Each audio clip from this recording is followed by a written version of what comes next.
The XY Advisor podcast is intended for professional financial advisors. All discussion is limited to publicly available information and should not be interpreted as legal, professional, or financial advice. XY Advisor does not hold an AFS license nor provide any financial services. Before making investment decisions, you should obtain financial advice from a qualified financial advisor.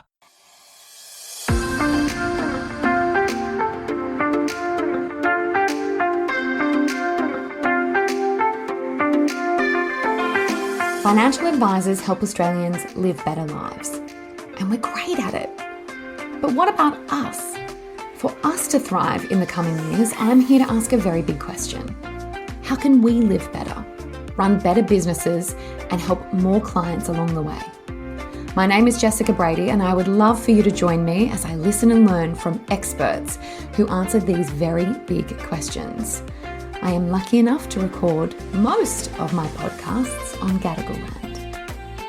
This podcast is brought to you by MetLife 360 Health. MetLife has partnered with Teladoc to provide 360 Health virtual care, which gives your clients access to more than 50,000 local and global medical specialists through the convenience of the 360 Health virtual care app. And best of all, it's at no extra cost as part of their MetLife Protect policy. 360 Health helps to defend against serious illnesses so you can live healthier for longer. MetLife, inspired by you.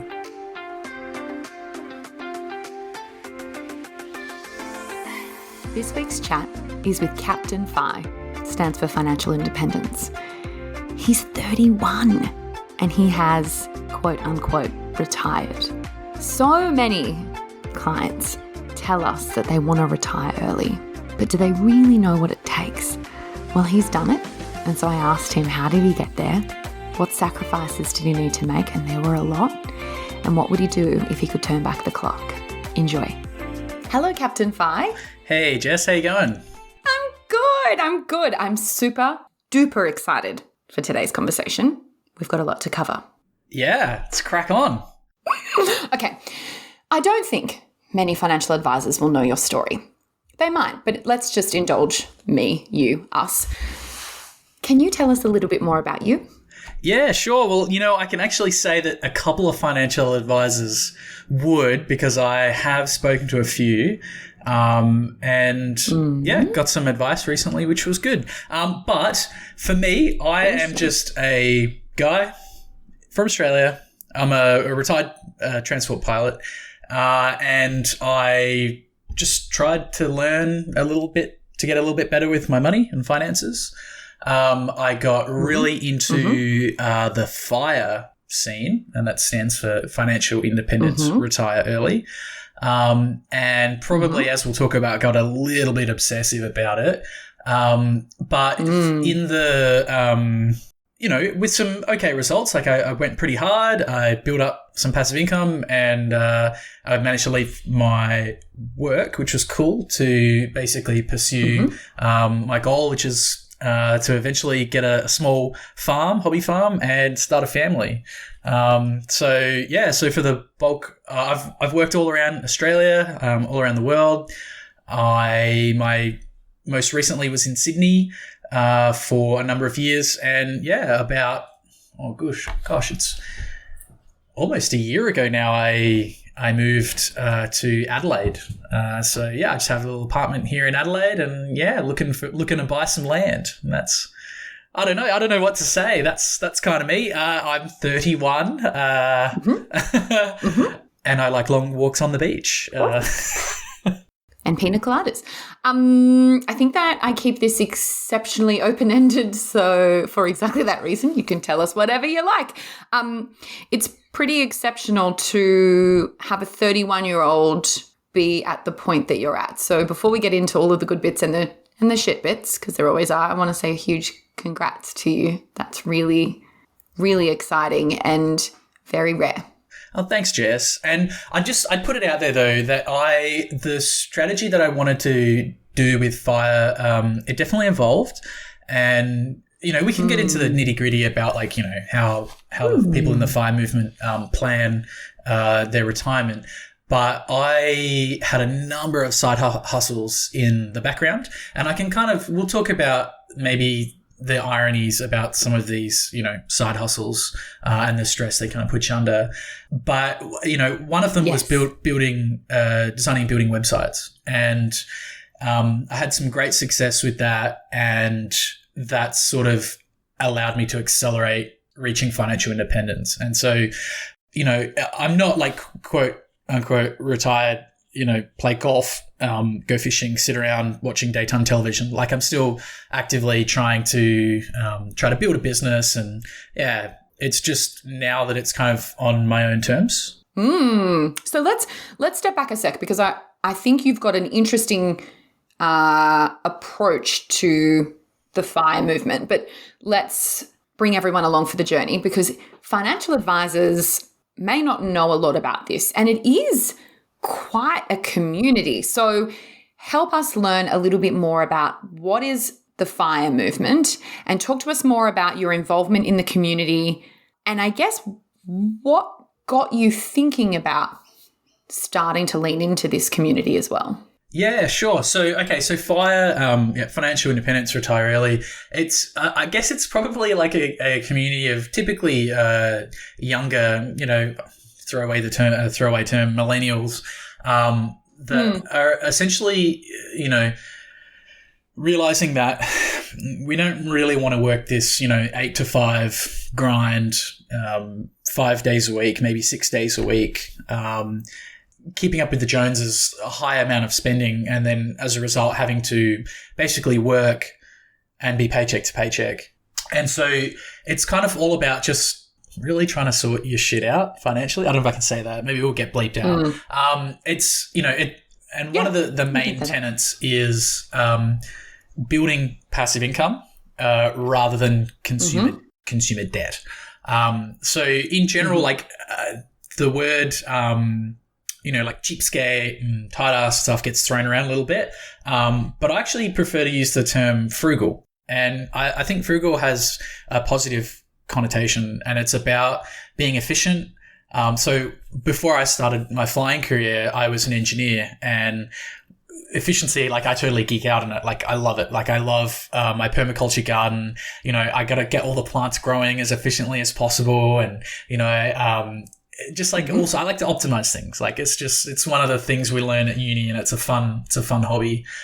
And so I found this community, and I was like, great, now I can optimize my finances, which really is what it's about. It's about, working hard but efficiently to build capital, and then trying to allocate that capital into investments that will give you passive income.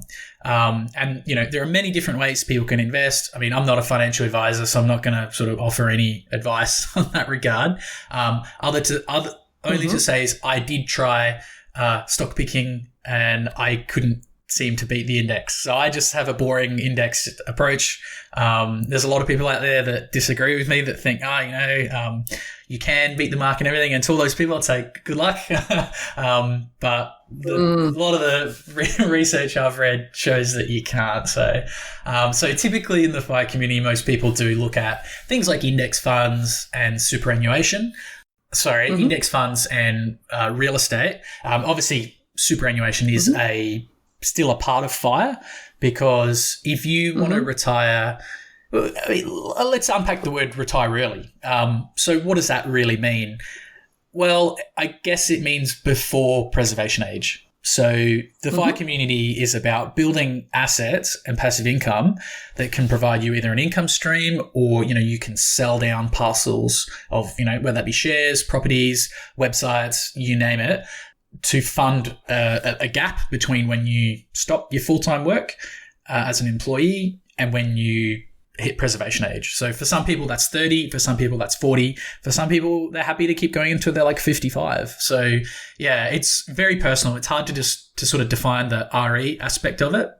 But I think anyone who wants to retire has to hit financial independence. Whether you're 30, 40 or 67, you have to hit financial independence, because you got to pay for your groceries somehow. Correct. Unless you've got a beautiful permacultured garden and you're doing subsistence farming.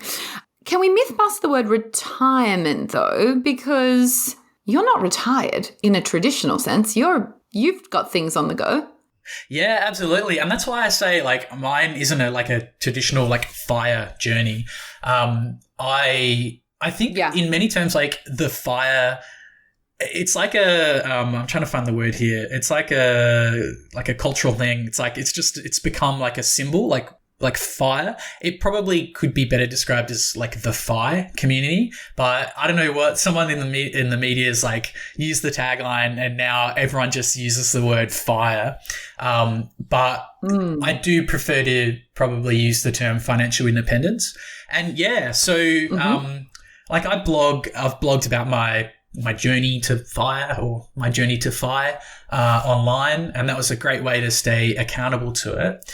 And one of the side hustles, ironically, came from blogging. So I learned how to build websites. I learned about a skill called search engine optimization, or SEO. And that's basically how you get your content found on Google.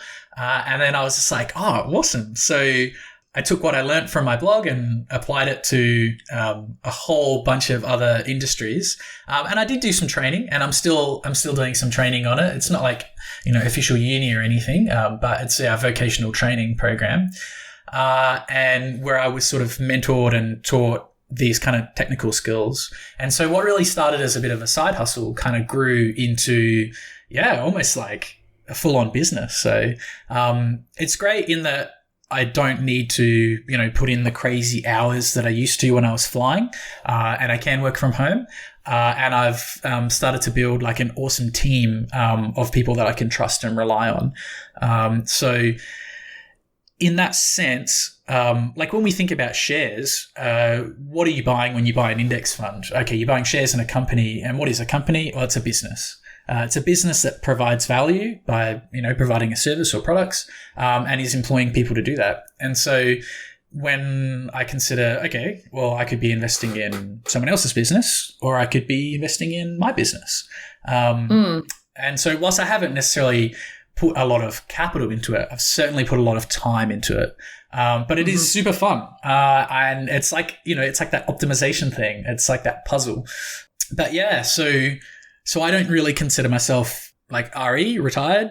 I consider myself to have reached FI. And so now I have a little bit more time to kind of do the things I really want to do, like get in the garden, hopefully get a bit of land soon, and I can get my plants all in the ground because they're all in pots at the moment, which I don't like. And hopefully start a family in the next couple of years, and we'll just keep playing it day by day. It's pretty exceptional, and I think time is the most valuable resource that we have. And I live in Sydney, where there just never seems to be enough of it. Everyone is very stretched and time poor, and people that come to see me for advice, they really want what you have, but they aren't prepared to do some of the things that you've done to get there. Can we talk about what were the trade-offs and sacrifices you made to get to where you are now? Yeah, it is a really what they call it, catch-22. It is. It reminds me of a quote. I can never quote things properly, but is it live like no one else so that you can live like no one else? I forget who said that, but basically, you do need to follow a few steps and tighten your belt, and there are trade-offs. I love the concept you brought up about, money being time. Or people say time is money, but I think money is time. And Vicki Robbins wrote an amazing book, and it's called Your Money or Your Life. And she published this book in like the 80s. And so for everyone that's interested in like the FIRE movement, or basically every finance book, whether that be like, Barefoot Investor, Dave Ramsey, like all of those guys, they're all basically just a rehash of Vicky's book, which I think itself is a rehash of a book from the 1700s. So, it's not, this stuff isn't like brand new, shattering the world. Like, honestly, it's common sense. And when I talk to my mum about, how did she manage as a single mum with 3 kids, she says, oh, you just always got to have a little bit more coming in than you have going out. And, so it's really not rocket surgery here. But I would just say, if I could summarize it in a few sort of steps, The first one is you really need to be motivated. So you need to understand why you want to do this. So I guess for some of your clients, they're saying, I need more time. And I totally get that. Sydney can be chaotic. I used to have coworkers that would drive 2 hours to get to the airport. That's each way. Yeah. And even then you're paying so much money on these toll roads and they're still congested or there's still roadworks. There's never any spots in the car park. All the groceries are gone. I was there for the COVID debacle when people were grabbing stuff off the shelves. Okay, I'm getting off track. But the point I'm trying to make is these people, they want time and they want options. So it's awesome that they've recognized that they want that. And I would kind of call that to sound cliche, I'd call that sparking your fire. All right. So that's you need to understand why. There's an awesome book on the behavioral psychology of that. By Simon Sinek, Start With Why. So that's why I always say that anyone's journey, whether, be career, financial, personal development, they need to start with why. And then you move to the how and the what comes down the track.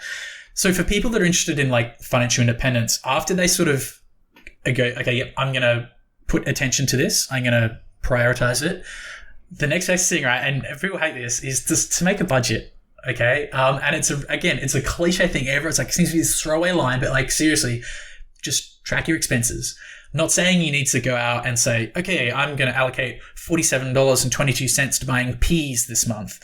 No, that's when I say make a budget, track your expenses. You don't need to change anything. Just start recording them, writing them down. There's a whole bunch of apps and stuff that'll do it for you. But honestly, nothing beats a pen and paper. Writing it down, because then it's real. Yeah. Once you sort of have a bit of an idea about where your money's going, that's going to give you a lot more ammo to sort of understand how you can make small changes. But while you're doing that, the next best thing, right? And this is something that, again, all of the financial advisors, all of the authors of all books are going to tell you, you need an emergency fund. So build up a buffer.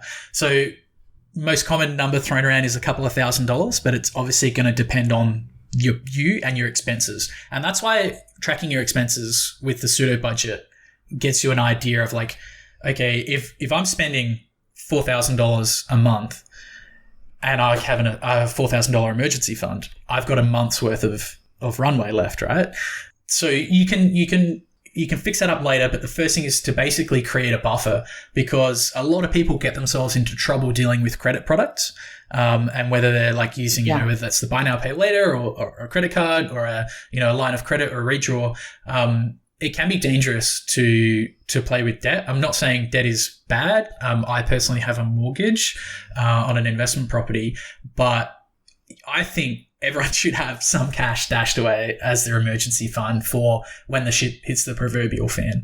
And so the way I built up my emergency fund was just selling my junk. And I'm a pretty, I like to consider myself a little bit is utilitarian, the word? I don't seem to really only have things that I need, but yet I still had so much crap in my apartment, like a snowboard that I hadn't used for 4 years, right? So selling that kind of stuff is a great way to build up. It's funny you say that. Sorry, I was just going to jump in and say, I have a member who's come to me and she's a single mum and her budget is tight. And I've said to her in no uncertain terms, we need to get you an emergency fund. Turns out her budget is not tight to buy clothes. And so she's been selling lots and lots of clothes that she's never worn in her wardrobe to develop a emergency fund. But I want to tell you something that might shock you, because obviously you're telling us the steps to how you got here, which is really interesting. But for all the financial advisors listening, I think I'll be fascinated to hear your response to this. With the exception of a couple of basic questions around this, do you know that most financial advisors don't talk at length about cash flow with their clients? That would come as a surprise to me. I would have thought that would have been one of the most important things when it comes to personal finances. Me too.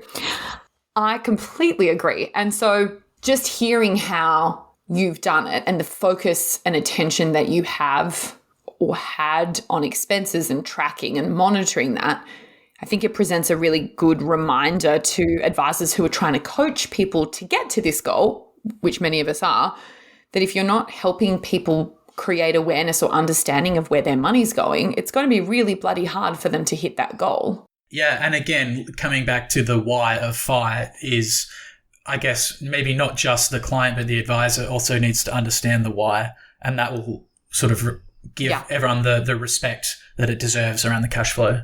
Can we talk about the underspending?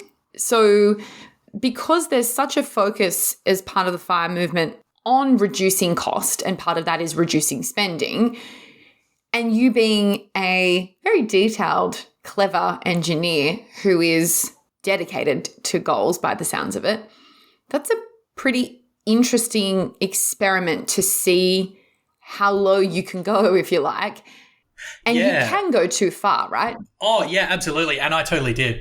So, oh God, because this is on the back of my head, I got to get it out. All right. So with like the steps to FI, and I think this is important because it'll put some context to my answer, is that, after you've got an emergency fund, making sure you have appropriate insurance. Make sure you have appropriate insurance. All right. And you can talk at length about that. And I think that's a fantastic thing that a financial advisor can help. 5, dipping a toe, i.e. getting a small amount of skin in the game in some kind of investment as a part of learning. And then that brings me to like step 6 in the generic FIRE retirement plan, which is reduce your expenses. So one of the things that I tried to experiment to do was to like cut them back 5%, like every month until I could, get my target budget. Now I was fortunate in that, I had, I got a subsidy for my living arrangement. I could also eat food at work, like, in-flight meals. We would get that. And I would get like a travel allowance and like a meal allowance, right? So, what I did was I would basically try and take as much money as I could, and I would stash that into my investments. It almost became like a bit of an obsession. Like I was thinking, well, I got a 70% savings rate this month. What could I get next month? I got it to, 75. And I sort of pushed myself, and I would post this publicly on my blog. Not like, how much money, but I would put the percentages up, and it was almost like I was bragging about, oh wow, look at how little I can live on. And it's like a bit of a feedback loop, because a lot of people are like, wow, good work, man. Like you're going to retire in no time at all. Yeah. So reducing your expenses can really only go so far. And look, it's important. Everyone should do it. Okay. Because we are generally very wasteful consumers, things like looking at a plant-based diet, negotiating a better deal on your insurance, actually looking at, do you need that level of cover for insurance? And again, by the way, that can be a massive trap, because I've seen people change their insurances or change their super, and they've lost like income protection insurance or all that or something like that. So this is where you have to be really careful when you're reducing your expenses, to actually know what you're talking about and speak to, in this case, I think it's important, speak to a financial advisor regarding, the insurance and the covering your ass aspect. Because if you change, for example, super products and you don't realize you're losing your insurance, like, oh man, that's such an issue. And there's something that I don't like, is that interlinking of insurance and investment products. And so it's almost like a trade-off, right?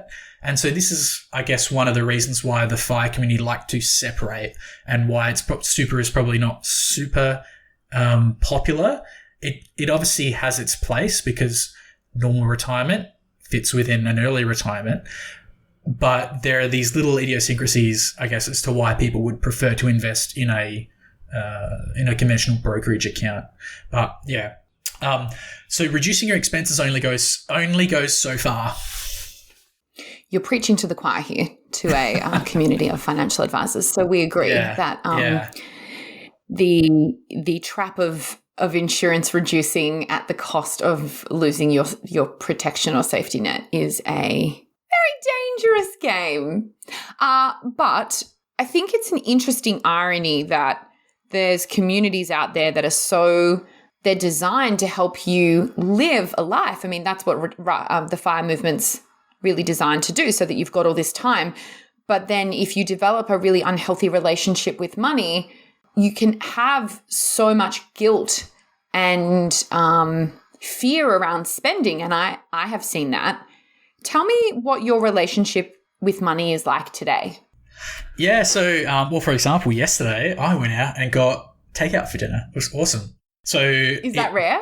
Yeah, I try and like go once a week now. And like there's like a restaurant and it has like $10 meals on Wednesdays. So, so I just got a couple of takeaway pizzas, which was cool. One to eat and then one for the fridge. But yeah, I think I've definitely relaxed a lot because when I was in the thick of it, right? And to set some context, I was working a pretty high stress job and we're going through some family health emergencies. I was living interstate and I felt really trapped and out of control in my life. And so I really had latched onto the FIRE movement and it was becoming a bit of a coping mechanism for me. And I was coming at it from a scarcity mindset, which is I need to reduce my expenses as low as I can so that I can, invest as much as possible so that I can build passive income so that I can have my time back. And it was this hamster wheel effect. And so when you look at the steps to FIRE, after reducing your expenses comes boosting your income. And so, again, another cliche line, you can only save so much, but your ability to earn is unlimited. Yes, if you're an employee or even if you're self-employed and you want to build up, some passive income from some investments or you want to, build capital for whatever reason, I was just going to say, if you can reduce your expenses, you can live off less, which means you've got more to save and invest. It also means you can potentially work less and pay less tax. Not that paying tax is a bad thing, but I'm saying if you can live off less, you don't need to earn as much. So that makes it a little bit more efficient. And when we're talking about FIRE and the 4% rule, the 25 rule, you don't need as much saved up. So reducing your expenses is an effective way to strategy towards financial independence. However, it can lead you to this trap of guilt with anything to do with spending, and it can make you miserable. So really boosting your income, I think, should be given a lot more influence over reducing your expenses. Of course, you can't be silly with your money and go out buying crap and expect, to be on top of your money. But as long as you've had a good crack at these steps and you're trying to do the right thing, there's no problem with a little bit of spending on stuff that makes you happy. Because at the end of the day, we're all just seeking happiness, right? How long did it take to get you to the point where you are happy to accept that? Yeah, so look, I go and talk to a counselor, a therapist, and that's been awesome. And that's helped me sort of realize why I did what I did. And so, I've sort of been seeing therapists now for about a year, and it's been awesome. Really, I got to the point of leaving flying, and everything sort of boiled over. And it was when it really, what was the catalyzing event was my mum's sickness. So my mum has cancer, I just needed to get home to Adelaide. And I guess that was the thing that reinforced I need to get home to see her. I'll just save even more money so that I can quit my job, sort of thing. And then when she sort of her health took a turn, that was kind of the catalyst. So I'd sort of reached my figure from quote unquote passive income, i.e. from a plan to sell down my share portfolio, plus rental income from an investment property, which is almost finished. Thanks, COVID delay. Hashtag just first world problems. And again, that FIRE number was I called it single FIRE, or, some people call it lean FIRE. It's basically, you're not really spending much amount. And this is the thing about FIRE, is that your savings rate, the formula basically is if you can save, 25 times your annual expenses, you can retire based on some investment and maths studies called the Trinity study. There's heaps of cool stuff that you can read up about that online. And there's a great graph on Mr. Money Moustache's website, which shows the savings rate and the years to FIRE. or financial independence. And so, the average, I'm just thinking off the top of my head here, I could be wrong, but, your average Australian savings rate is what, about 10%, something like that? It's grown during COVID, but I don't know what it is right now. Yeah, it's pretty sad either way. It's pretty low. It's sad. We'll just call it sad.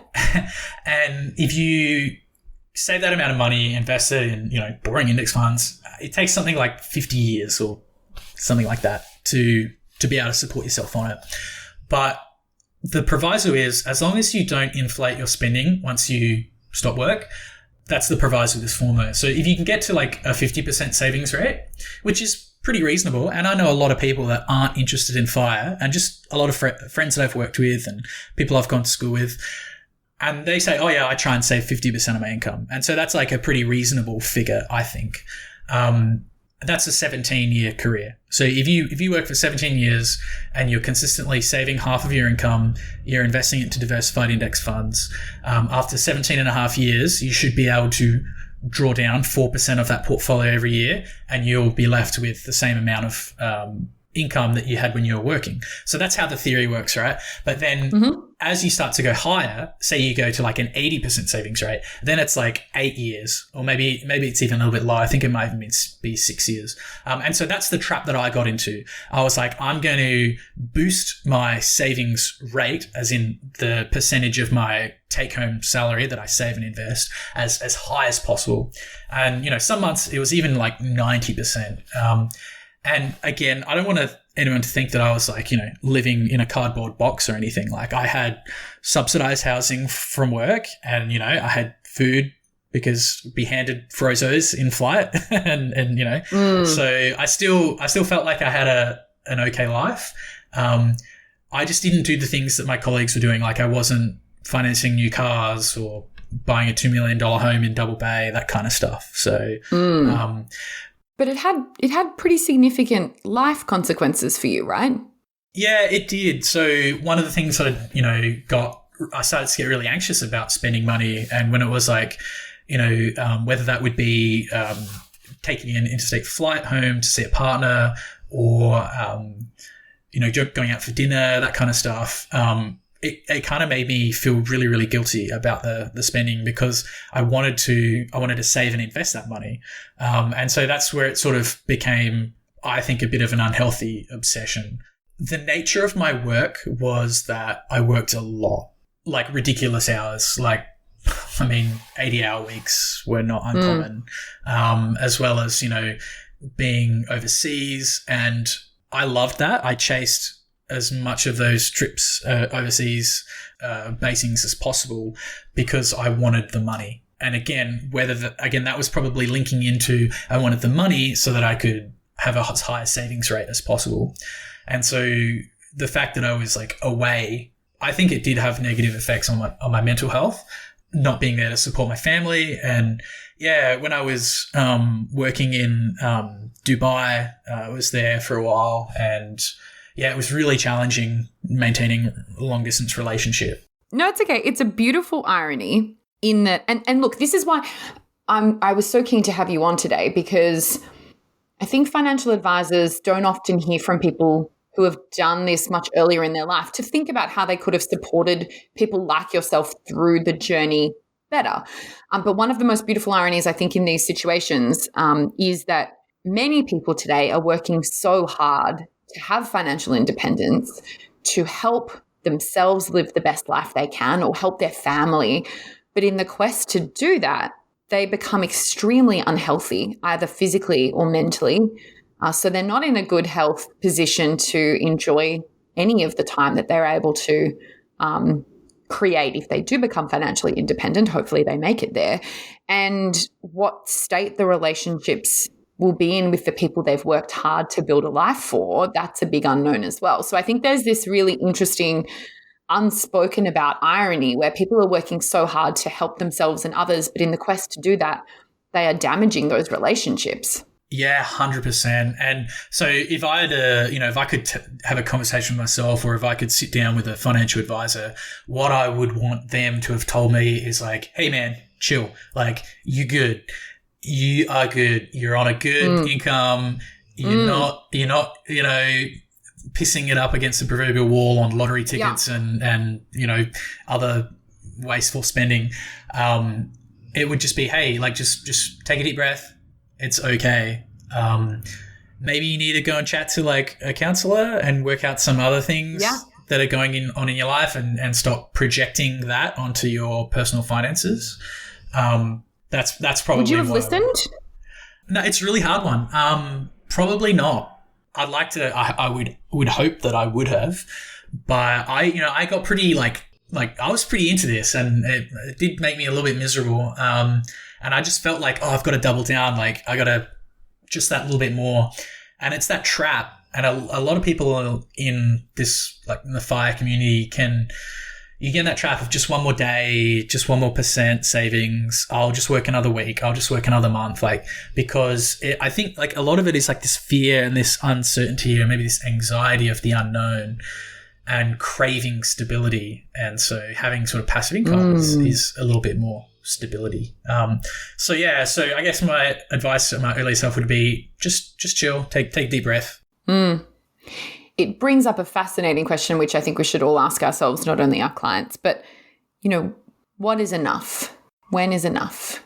And that's a really big question that I think is quite confronting, because there's always another day to work. There's always another week to work. There's always more that you could do, but it's like, at what cost and what trade-off am I prepared to make? And where is the line? And in a society where we teach people that working hard is everything, it can really normalize a really toxic culture where this exists and people are really mentally unwell, and it comes out in either overspending or underspending, and we don't even really talk about it. Yeah, I think I definitely manifested that with this underspending as a bit of a coping mechanism. I think sustainability is like really important, not just in terms of, doing the right thing by the environment or being, sustainable in that, not, wasting all your money. But like, I'll give you an example with, so I have some seedlings that I'm growing at the moment, and I have some that like, they literally just like shot up. And so they're really, really tall, but they're very like lanky, and they're very flimsy, and there's some really strong wind that came. And this is a hilarious little metaphor, but it literally snapped a couple of them. I was really annoyed because I wanted to put my snow peas in. But I had some other ones which seemed to be a bit slower, and they were like a little bit fatter and shorter, and they sort of survived the wind. And so they're the ones that are getting planted out later this afternoon. And so I like to think of it as well. Like, you think of a tree, like, a really tall, skinny one, it's going to get blown over, but a nice solid one with a good foundation, big roots, and a thick trunk, it's going to be able to weather a lot more. So, rather than just kind of like mad dash for financial independence, it's probably better to just sort of have more solid foundation and don't sort of sacrifice today's happiness to defer for future happiness. Like, obviously delayed gratification is important, but it's about finding the line that is balance. And I would think for most people that balance is probably somewhere not too far from the 50% savings rate. Like, people are probably going to think I'm insane saying that, but I don't think it's unreasonable to save half your income. And look, I'm saying that coming from a position of privilege. Like, I did have an amazing start in my life. Like, my mom sacrificed pretty much everything for me and my sisters,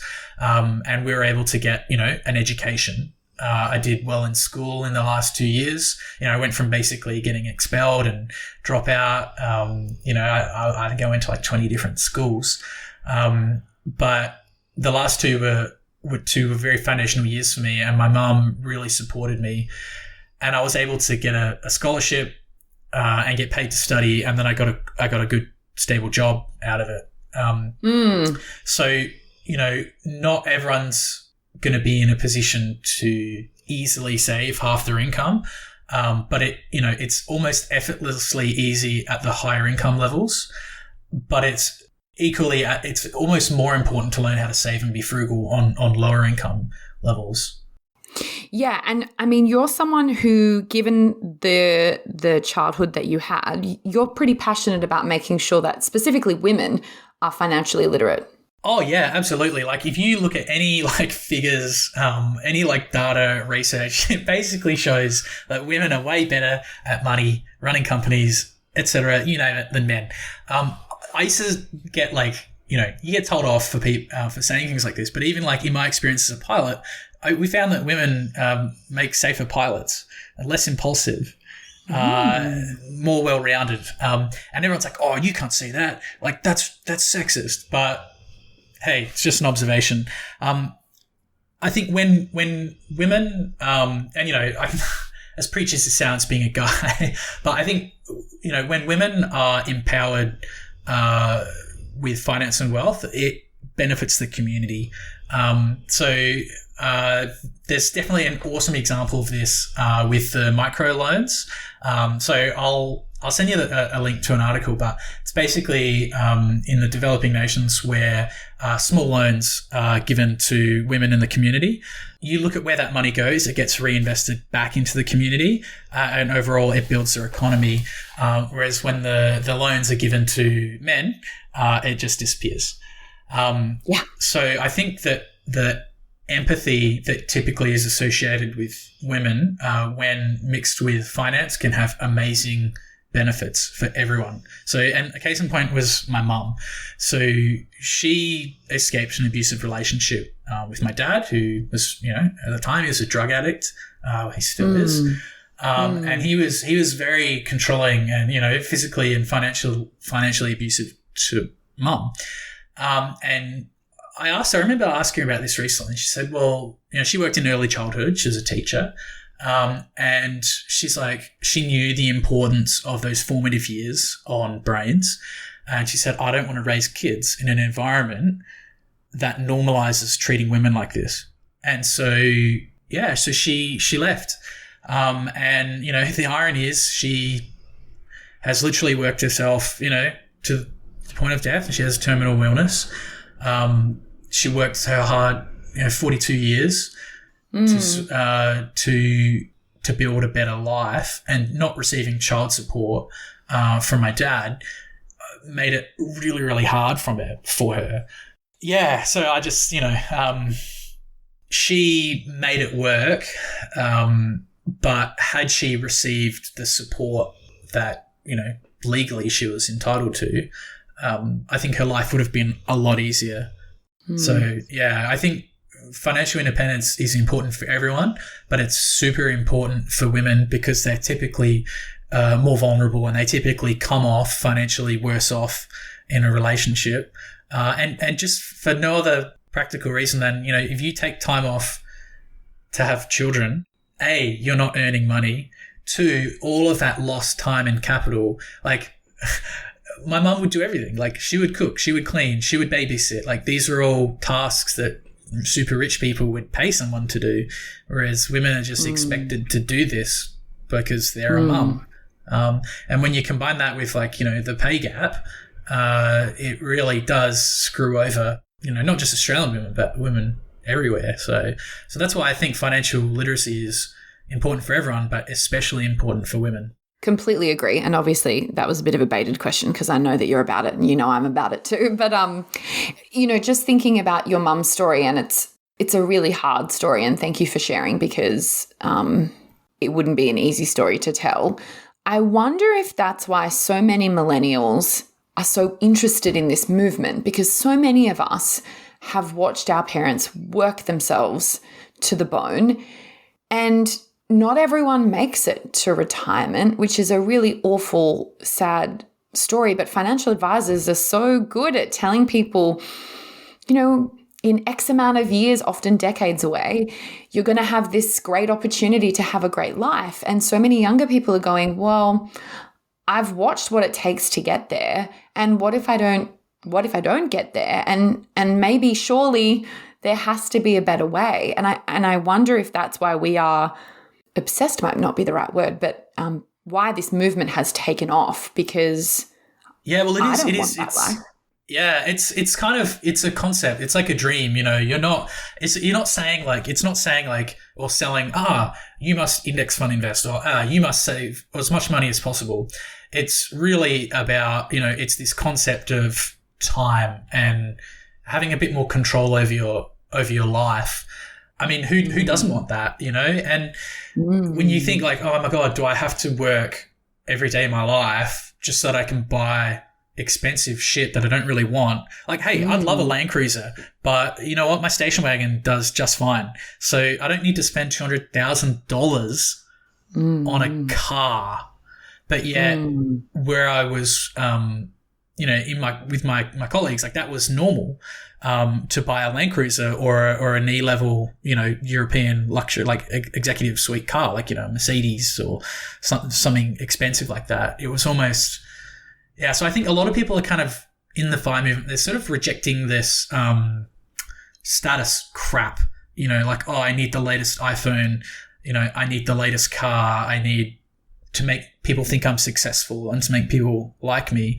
I think they're just sort of rejecting that narrative. Which is awesome. And I think one of the things listening to your story and learning more about you is this idea that more and more people need to detach their worth from their work, because I think that in itself is a whole fascinating conundrum, which unfortunately we don't have time for today. But I think that in itself is a whole different discussion point. Can I ask you, before we get to rapid fire questions, what is next for you? It's a really good question. So look, under like the whole boosting my income and the side hustle thing, I've really seen the power of sort of turning a side hustle into a business by sort of scaling and outsourcing. Which is why I say it makes me feel like a bit of a cheat when it comes to FIRE. Because, you know, I've worked hard, I've sacrificed, I've built up a portfolio of index funds, but you know, the revenue from the business is more than I'm making, like in a month, is more than I'm making in a year from dividends. And so what I'm doing is I'm reinvesting all that money that the business is earning. And I'm learning now, by the way, it's not my money. It belongs to the business as a separate entity from me. So I need to, you know, detach this concept, because until it's been paid, until tax has been paid on it, it's paid into my account, and then I pay income tax on it. That's not my money. It's the business's money. But so I am using the business's money to grow and scale. And so I've hired contractors. We've got an awesome team of staff now. And yeah, I'm just going to, you know, slowly work on that. And it only takes, you know, I'm spending a couple of afternoons a week on it, because that's, you know, I want to see it grow. But I'm spending a lot of my time with my family. So, like I said, it's a bit of a, I've just lost the word I'm looking for. It's like it's a very personal time at the moment, as we're sort of dealing with sort of our grief, as, you know, not only my mum, but my dad, who has moved back to Australia and has moved to Adelaide. He's getting medical treatment. They both actually are at the end of their lives. And so it's like intimate is the word I'm looking for. Sorry. So it's a very intimate time. So I'm trying to really prioritize spending a lot of time with my family. And just focusing as well on myself, like fixing up some injuries that I've got from my flying career, you know, working on improving my mental health, prioritizing for me also romantic relationships, because a goal of mine, a very powerful defining goal for me, was wanting to be a dad, and not wanting to be a shit dad like my dad. Like, I wanted to be a great dad. And having time to allocate with my children is something that's really important to me, because my dad never really did that for me. So that's like my paternal wound coming out. But so for me, I'm planning to, you know, I want to slowly continue to grow, empower my staff to keep growing the business.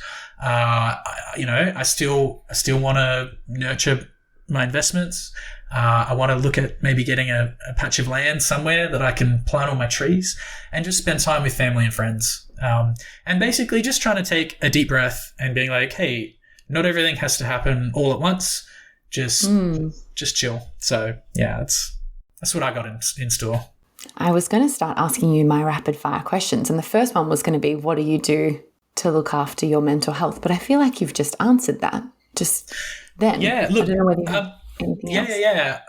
Yeah. So I think, like, you know, first of all, if we talk about mental health, like, everyone says, oh, just go and get sunlight, exercise, and eat a good diet. Like, those things do help.